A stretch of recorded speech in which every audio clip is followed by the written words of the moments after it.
Take me back to August 27th, the night of August 27th. Yes, ma'am. And you're seeing those numbers come in. What are you thinking? What's going through Devyn Keith's mind that night? Oh man, I'm hurt for so many people who were invested in the campaign, who have perspectives about what has happened in the past 8 years. And then you get to that end point and you're telling GWA, let's just go ahead and secure a statement. And then somehow, some way, it comes to a runoff. And this isn't my first time in a runoff, so I know what runoffs come with. But yeah, a number of emotions, to say the least. That was a culmination in that race of so many things happening over the past year and a half. Were you shocked? I was shocked for the turnout. I mean, you got to think that almost 1,300 people didn't show up to vote for me as they did in the last race. So I was very shocked that the people that voted for me in the last one didn't vote for me in this one. 1,600 people in the last campaign voted against me. So that number was about on par for the same amount of people who voted against me in this campaign. Have you explored the why? Absolutely. I think a lot of people wanted to just hear from me, hear the direct question of, you know, how did everything with Walmart work out? How are you doing personally? That was the number one question my mother asked and others asked. And then what are the plans for the future? And I think having direct contact with somebody who has showed up at 26 years old and over 8 years tried to change the landscape of a district is very important. And that's what we've been doing every day since. I was surprised by the turnout as well. I think it was like 7% of people. Yes, ma'am. Who did not, or 7% who did show up, and there's so many more people who could have shown up. Why are you thinking, what do you think engagement, where are we failing on engagement and getting people out to vote? Well, the tough thing is, when everything is good, it's really hard to see turnout. You saw that in other district races. North Huntsville is in a place it's never been before. When I first ran, the turnout was so high because we were pushing this notion that we could do things that had never been done before. 9 new neighborhoods, more road work, the list goes on. But things have gotten good. And crime is down in double digits in major categories. So when people assume that, 1, you're in a good position and people understand it, 2, why would I turn out to vote? I know you're going to win. Or 3, things are great and they assume they're going to continue that way. That sort of pushes that number down. I think the old saying is that local politics has much more of an impact on everyday lives than Absolutely. Anything else. I know the national race is sucking up all the oxygen, but right here in your backyard, Everything. This has direct impact on your life. And it does surprise me, and I wonder if it surprises you, how few people show up to city council meetings or are not engaged or don't know what's happening in their own neighborhood. Right, and I think I'm going to put it into numbers. Foreseeably, the first 18 years of your life are determined by a local politician. The school that your kids go to are impacted by a local politician. The roads that you drive on every day and the grocery stores that come to your neighborhood, the ability for you to go downtown or to have experiences that are unique to your community are controlled by local politicians. Federal government has a trickle-down impact of legislation giving women's rights that they deserve, but at the local level, your everyday is in the hands of a few people who vote every other Thursday. And if you don't understand that importance, things start to deteriorate. When I first ran for office, the concern was crime. We put in cameras, the first in the city. We increased the police pay. We increased the police patrol. We're down now to 4 homicides, and right now we're averaging double-digit decline in the past 4 years for burglaries and, you know, violent offenders. Yeah. So let's reflect. Let's look back on Yes, your ma'am. past 8 years in your role and then jump forward. So let's look back and then go forward. Well, I mean, it would be a lot. I'll just tell you, 26 years old, I thought I could do everything, and I apologize to everybody who I said I could, because I couldn't fix everything. But some of the things we did, the plan I laid out on this news station, 8 years ago has worked. We had to invest in bringing back people who are families into the neighborhood. We had to diversify the housing to make sure we increase property value so that people have value in their home and stay in their home. Then we had to bring back infrastructure investments, as you've seen on the Parkway, as we purchased properties and gave it to the city school system. And then we had to make quality of life investments. There's nothing like the Johnson Legacy Center. There's nothing like what's going to be a shower center. There's nothing like what's at the Soner Park with the skate rink. And then on the back end, what we're doing right now is developing the commercial, the retail. You heard about the announcement of a grocery store. Many people said that would never happen. And I'm really just happy that Starbucks is coming back to the district. So, the past 8 years with 2 years of COVID, when literally the whole world stopped, has been something very special for District 1, as well as the city of Huntsville. The #1 city in the nation did not have an exclusatory view of District 1 when they got that tag. District 1 was considered being the #1 district in the #1 city. Yeah. Have you had a chance to reflect on, I think out the gate you said, I thought I could do a lot. I did do a lot, but there was more to do and I'm sorry if I failed on doing certain things. What were those certain things? Well, I wish I could pave everybody's road, but the cost of paving everybody's road is not in our budget. And you got to make considerations for what time takes. The budgets that you inherit, nobody saw COVID coming, so that's stymieing a number of things. And also, you have to work around the parameters of what is the reality for the city of Huntsville. As we continue to grow, my district is not just on 4 or 5 streets anymore. I have to care about the people all the way on Douglas Road and Countess. The expansion of people means the expansion of concerns, public infrastructure, and the list goes on. I think that naivety comes in when you're in your 20s, but luckily, like I said, some of the things we sort of went through the roof. 9 new neighborhoods and 2,400 new homes. I only promised 500 in my first year. So, we have hit on so many markers and ways that I never thought we could, but I'm more realistic in that in the next 4 years, we're just going to be reaping the benefits of the hard work we've done now. And not making promises that you truly can't keep. Exactly it. I mean, a number of the people, they say, the frustrations of contact. I am the most called and contacted city councilman by far. You could add the number of contacts, some of the other districts, 62 average calls and needs for service. A lot of those things are educating people that there are lines they could call about their road or a pothole, but I'm just one man. And again, I don't want to make it an excuse of my naivety. I really did want to be everything to everybody. But realistically, I could just be what I am, and that is somebody who is a vessel to be used in between the medium of City Hall and District 1. Is that 62 calls weekly? No. So the 62 calls on average represents that every single, as we are speaking right now, somebody's calling saying, I need to talk to Devyn. Mm-hmm. That doesn't account for the people who actually call, get an issue. It's just the request for return calls. Wow. So you can imagine every 62 calls is not 15 minutes. People want to tell me the years of frustration and the issues that they have. Can you come by my house? Right. So this part-time job turned into overtime hours. And early on, I believe I made a commitment that was unrealistic, but my intentions were pure. Yeah. All right, let's jump forward.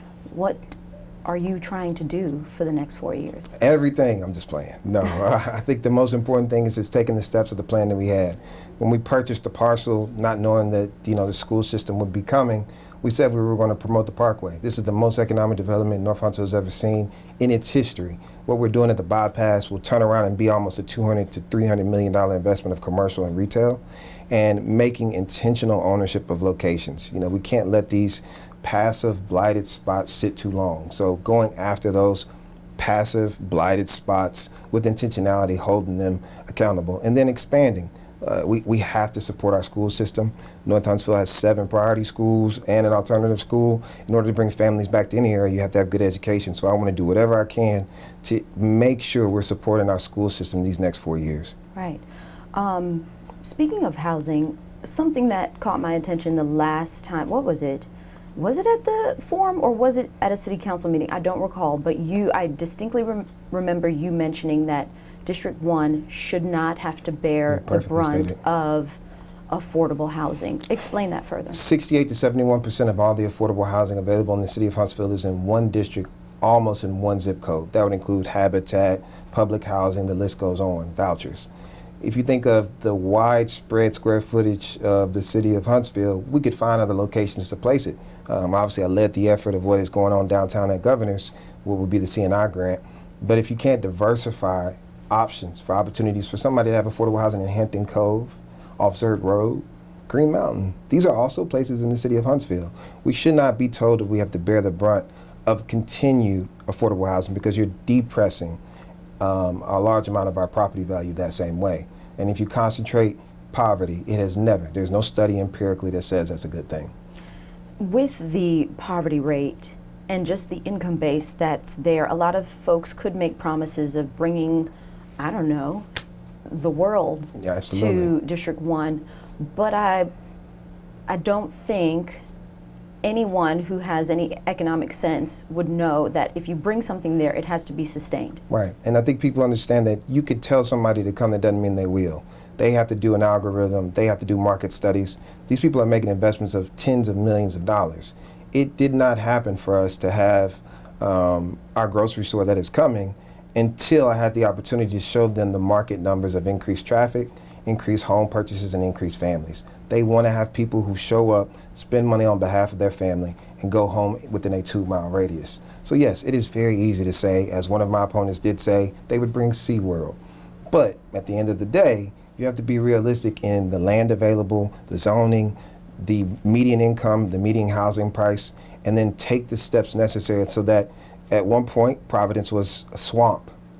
And now it's one of the most thriving areas in the city of Huntsville. People forget the assignment started that 18 years ago. It wasn't overnight. Yeah. So when you go out, pressing flesh, talking to people, knocking on doors, walking your streets, what are you hearing from people? Keep growing. I mean, more of the same. This should have took, why did it take so long? We want more. I think the turnaround and whiplash from COVID is starting to be felt because now when you drive, you see nothing but cranes and you see nothing but construction work in North Huntsville. And the excitement is, what more can we have? And I think the blessing of the people who did support me is that they see this is a long-term investment. I will not be able to make these things happen overnight, but they are guaranteed to happen if we stay the course. And the plan, again, that I put forward, when people think they're voting for me, they're really just voting for a plan that every budget I put forth, my colleagues and the mayor have agreed to, and then the outcome is what we've seen as success in District 1. What if you do knock on a door and the person has already decided to vote for your opponent? What do you say to change their mind? I don't. At the end of the day, I just tell them, no matter what, I still must represent you. Again, 1,600 people voted against me in my last race, the one after Showers, and a number of people were frustrated that in 4 years I did not bring Publix. So I'm very realistic that people, whether it's personal, whether they're perspectives of my plan, or just they have a connection to the other candidate, will vote. What I've not heard of anybody at the door is that District 1 is not in a better place. I have not heard that one time from somebody who does not support me. They all say, you have definitely made a difference in 8 years. And respectfully say they are voting for somebody else for a number of reasons, but it's not because I haven't done my job. How do you feel if you had to give yourself a grade on your job? Oh man, I'm working my way out the B's, hopefully. I think, again, the first 4 years, we really hit the ground running, did a lot of hard work. Johnson, there was nobody in the city that thought you could sell homes in District 1 for $400,000. We've done it now with 9 new neighborhoods. The average income of the individuals who buy those homes are above $200,000. That was unrealistic. I think when COVID happened, I did not see the whiplash to the market and how many developers made decisions to stay off capital. But now I can say, again, seeing those seeds starting to germinate, especially on the Parkway, it's a different place. If I had one word for you that I'm just going to throw out. Yes, ma'am. Walmart. Oh, tough. I remember that day, and I wish I could remember the moment, but it's just a blur. I have no clue why I made that mistake. I should have just turned right back to the terminal, paid for those headphones. Everything that ensued after was unbelievable. I am not a kleptomaniac. People were calling me because they thought I don't drink alcohol, I don't do drugs, the list goes on. But what it really hurt was that I brought a negative light to a great community. And people connected who I was and what I did to my community. And that negative light was tough. My mother was harassed. She had to take off from work. Grandmother, friends, family, the list goes on from one moment, one mistake. I had no intention of making that decision. And I was defined and vilified in ways, to this day I have to deal with. So what it did do was wake me up to become a better man, to be humble, to really be back on my knees praying to a God I believe in. And it connected me to people in ways I never thought. I got so many letters and calls of people who've gone through tough times, gave me nothing but grace. I mean, I never knew I could cry like that until I heard from some of the people in my district and outside of my district who just prayed over me, gave me grace, and gave me their own testimony. But without a doubt, it's a monumental moment in my life I'll never forget. But it doesn't define me. Because no matter what, was stated, it's not true. But at the end of the day, I have to be accountable to the moment that it made. What's not true? I am not a kleptomaniac. I did not go into Walmart to steal Worcestershire sauce and Skittles. I went to Walmart in 2022 136 times. Spent $6,000.